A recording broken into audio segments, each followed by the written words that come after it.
Have you ever noticed something? The people that care about a subject usually aren't afraid to put their faces with their opinion. They'll get on camera and they'll have a conversation.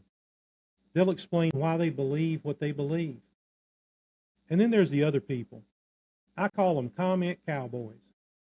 They ride into the comment section, all hat and no horse.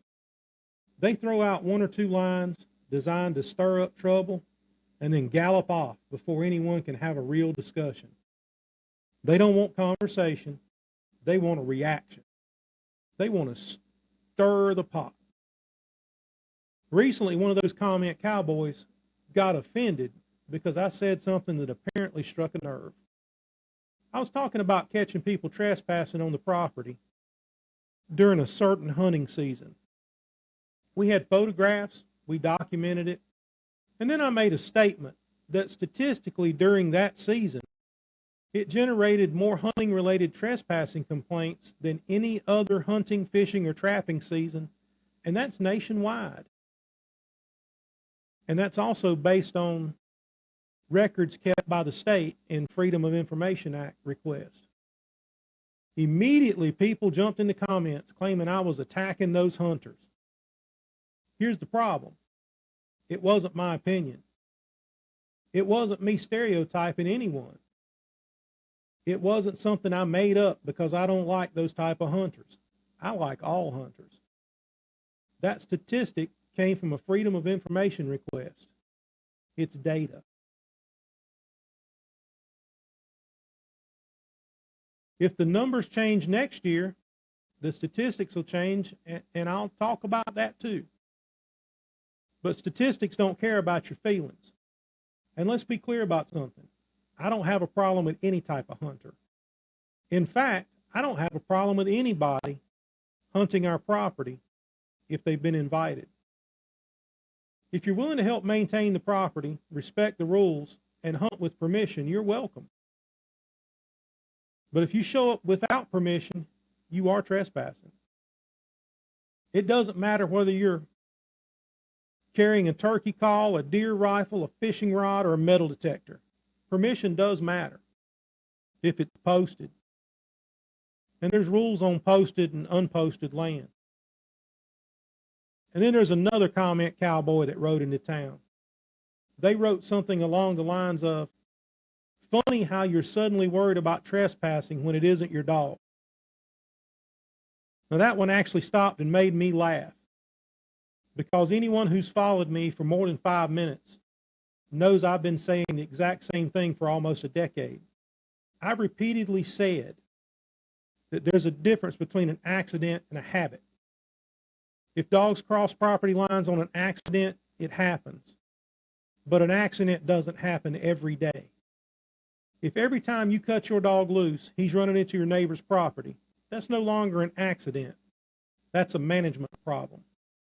And I've said for years that hunters have the responsibility to know their dogs, their territory, and to avoid creating problems for neighboring landowners. I've also said that repeated violations deserve consequences. None of that's changed, not once. I've never stuttered, and I've never varied from my stance. The only people surprised by those statements are the people who don't actually listen. They don't watch the podcast. They don't read the articles I've written. I've written thousands.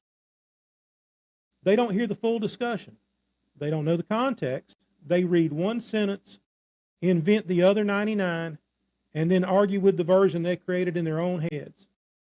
Comment cowboys. All hat, no horse. That's what they do.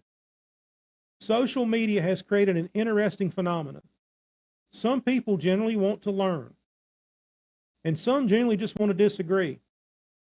Those are great conversations. I enjoy those.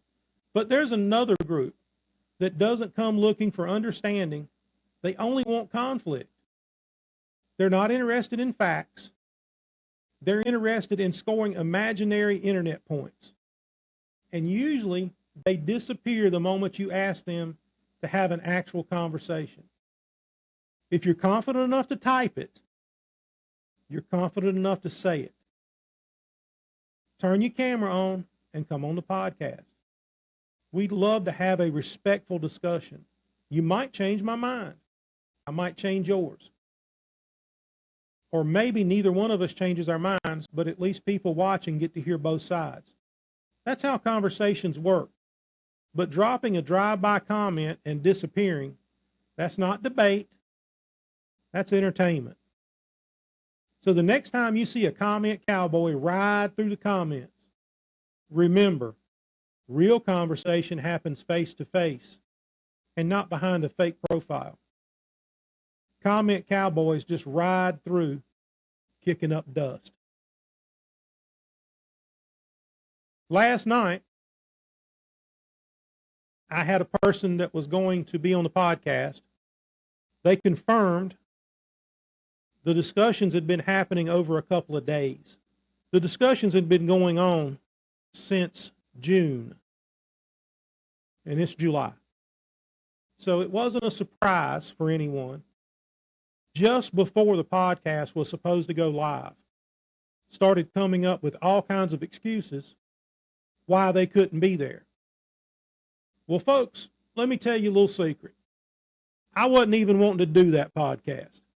I had something else totally that I wanted to do. But when this person told me that they wanted to be on and they wanted to have their story heard, I said, I need to tell this because people are asking me. It was the story about the Larry Grimes GoFundMe that nobody seems to know what happened. They raised over $4,000. Larry's got none of it. And the person whose name is on the GoFundMe contacted me and wanted to talk. But suddenly, when it was time to turn the camera on and talk to the viewers, they had all kinds of reasons they couldn't get on camera. So I had the podcast anyway. I was already set up for it. So I went ahead and did the podcast. And I brought up the GoFundMe on screen and I showed that how much money was earned. I read the exact text of the podcast. And then I scrolled to the bottom, showed the person's name, and showed what the GoFundMe was about. There's 3 words. The GoFundMe, according to the GoFundMe page, is for food, monthly bills, and housing. That's what the GoFundMe says it's about. But for some reason, the person in charge is claiming it's for something else. And then they claim there was a police investigation, and they couldn't say something because there's a police investigation. But keep in mind, they reached out to me and wanted to talk. So they accused me of smearing their name and some other stuff. I'm not smearing your name, brother. I'm just reading what the GoFundMe says, and I'm repeating your statements. Just comment cowboys. My friend Stephen says it's easy to stand in the dark and throw stones into the light. Stand in the light, folks. Stand on business. Stand on truth. I'll catch you later.